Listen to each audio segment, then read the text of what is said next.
Yan, magluto kita ng pananghalian.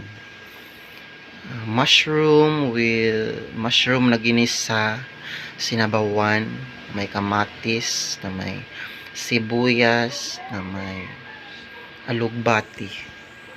Tsaka mamaya, lagyan natin ng malunggay. So, ang timpla lang nito ay asin at asukal. Hindi pa ako nagmamagic sarap. So, ayan po. Pakukuluin lang natin ng kaunti. So, mamaya ilagay natin ang malunggay.